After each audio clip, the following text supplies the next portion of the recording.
वो बोली नहीं और कॉल कट कर दी। नमन फिर उसे कॉल लगाया तो उसने कॉल नहीं उठाया। इस बार नमन वहां से घर चला गया। घर आकर उसने अनिशा को मैसेज किया कि अगर तुम्हें कोई किसी बात का टेंशन है तो मुझे बता सकती हो। उसका कोई रिप्लाई नहीं आया। 2-3 दिन हो चुके थे, अभी तक अनिशा ने कुछ नहीं कहा था। नमन फिर अनिशा को कॉल किया, उसने कॉल उठाया। नमन ने बड़े आराम से बोला कि तुमने कुछ रिप्लाई नहीं दिया मेरे मैसेज का। वो चुप ही थी। नमन ने फिर बोला ऐसे चुप नहीं रहो, कुछ बोलो, कुछ परेशानी हो तो बताओ, मैं तुम्हारी मदद कर सकता हूँ। फिर नमन ने कहा अच्छा चलो कल उसी कैफे में मिलो, तुम्हारा काफी बाकी है एक मुझ पे। वो हाँ ठीक है बोलकर कॉल रख दी।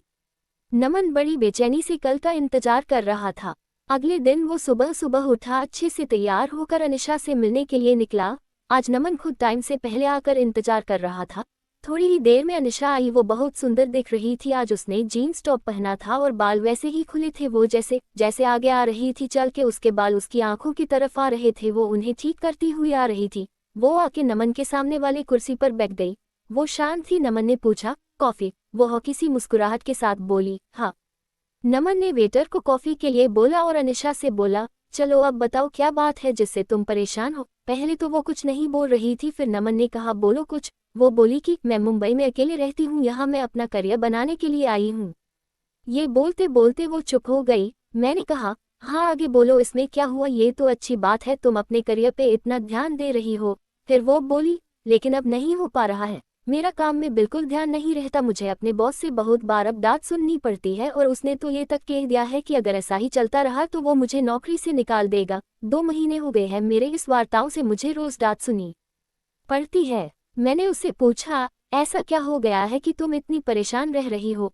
वो चुप हो गई फिर से, फिर थोड़ी देर बाद बोली मुझे कैंसर हो गया है। ये सुनकर नमन घबरा गया। आगे वो बोलती रही 2 महीने पहले मैंने चेकअप करवाया था तो डॉक्टर्स ने बोला कि मुझे कैंसर हो गया है, अभी 2nd स्टेज पर है। ये सुनकर मैं तब से परेशान रहती हूँ कि कैसे मैं सब करूँगी, मेरा इस दुनिया में कोई नहीं है, बचपन से ही मैं अनाथ हूँ, बस कुछ ऑफिस के दोस्त हैं। मैं ये बात अपने ऑफिस में भी नहीं बता सकती कि अगर बॉस को पता चला तो वो मुझे कहीं नौकरी से निकाल ना दे। 3 महीने पहले ही मेरा प्रमोशन हुआ है, मुझे हेड ऑफ द डिपार्टमेंट बनाया है और ये सब हो गया, मैं अब क्या करूँ, कुछ समझ नहीं आ रहा है। ये सब सुनकर नमन ने धीरे से उसका हाथ अपने हाथ में लिया और बोला तुम अकेले नहीं हो, मैं तुम्हारे साथ हूँ। वो चुपचाप नमन की ओर देखने लगी। नमन ने कहा हाँ तुम सही सुन रही हो, मैं तो उसी दिन से तुम्हें पसंद करने लगा था जिस दिन तुम अपना पर्स लेने के लिए मुझसे मिलने आई थी। ये सुनकर उसने अपना हाथ पीछे कर लिया। नमन ने पूछा क्या हुआ, हाथ क्यों हटा लिया तुमने? वो बोली नहीं ये सब ठीक नहीं है, मेरी जिंदगी का ही भरोसा नहीं है और मैं तुम्हें मेरे वजह से कोई परेशानी नहीं दे सकती। नमन उसे प्यार से समझाया कि नहीं तुम मुझे कोई परेशानी नहीं दे रही हो, मैं तुम्हारा ध्यान रखना चाहता हूँ, तुम्हें अपनी जिंदगी का हिस्सा बनाना चाहता हूँ, मैं हमेशा तुम्हारे साथ रहूँगा, कभी तुम्हें अकेला नहीं छोड़ूंगा। वो बोली नहीं तुम समझो, कल को पता नहीं मैं रहूँ या ना रहूँ, तुम क्यों खुद को किसी की परेशानी में डाल रहे हो। नमन उसे बहुत समझाया लेकिन वो नहीं मानी और चली गई। नमन उसके पीछे गया, उसका हाथ पकड़ के रोका और उससे कहा तुम्हें कभी भी किसी की जरूरत हो तो मैं हमेशा तुम्हारे साथ रहूँगा।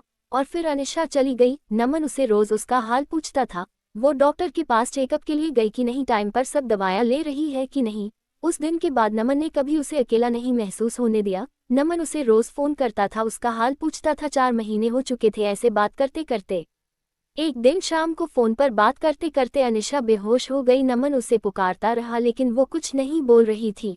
नमन तुरंत उसके घर जाने के लिए निकल गया। उधर पहुंचा तो देखा कि अनिशा के घर पर कोई नहीं था। फिर उसके पड़ोसियों से पूछा तो पता चला वो उसे हॉस्पिटल लेकर गए हैं। मैं तुरंत हॉस्पिटल पहुंचा, इंक्वायरी डेस्क पर उसके बारे में पता किया और उसके रूम की तरफ गया। वह 2-3 लोग खड़े थे जो अनिशा को हॉस्पिटल लेकर आए थे। नमन उनसे पूछा कि क्या हुआ अनिशा को, तो वो बोले कि अनिशा अपने घर में बेहोश होकर गिर गई थी। वो तो उसके घर का दरवाजा थोड़ा खुला था तो एक बच्चे को बॉल खेलते खेलते उसके घर में चला गई तो हमने जाकर देखा ये बेहोश पड़ी थी। अनिशा अकेले रहती है ये, तो हम उससे हॉस्पिटल लेकर आए। तभी आईसीयू से एक डॉक्टर बाहर आए और बोले अनिशा की हालत खराब है, हमें उसका ऑपरेशन करना पड़ेगा। नमन ने पूछा ऑपरेशन के बाद अनिशा बिल्कुल ठीक हो जाएगी ना? डॉक्टर ने कहा अभी कुछ बोल नहीं सकते। नमन ने कहा डॉक्टर आप ऑपरेशन की तैयारी कर लीजिए और पैसे की कोई फिक्र ना करें। ये सुनकर डॉक्टर चले गए। पूरे 5 घंटे बाद ऑपरेशन रूम से डॉक्टर बाहर आए। नमन जल्दी से डॉक्टर के पास गया और पूछा अनिशा कैसी है? डॉक्टर ने कहा ऑपरेशन सक्सेसफुल हुआ, घबराने की बात नहीं है कुछ। नमन के जान में जान आई। उसने पूछा, क्या मैं अनिशा से मिल सकता हूँ? डॉक्टर ने कहा, अभी नहीं, कुछ देर बाद। नमन ने कहा, ठीक है। फिर नमन बाद में अनिशा से मिला। वो नमन को देखकर रोने लगी। नमन उसके पास बैठा था। उसने कहा कि बोला था मैंने, मैं हमेशा तुम्हारे साथ रहूंगा। ये सुनकर अनिशा और रोने लगी। नमन उसे चुप कराया और कहा, अभी अभी तुम्हारा ऑपरेशन हुआ है, ऐसे में तुम्हें रोना नहीं चाहिए। हम दोनों बहुत देर तक एक दूसरे का हाथ पकड़ा कर बैठे थे। फिर वो दोनों घर आए। नमन उसका बहुत ध्यान रखता था। नमन ने अनिशा के बारे में अपने घर वालों को बता दिया था, तो अब वो अनिशा के साथ ही रहता था, उसका ध्यान रखता था। जब अनिशा पूरी तरह से ठीक हो गई, तब दोनों ने शादी कर ली और हमेशा के लिए दोनों एक साथ हो गए।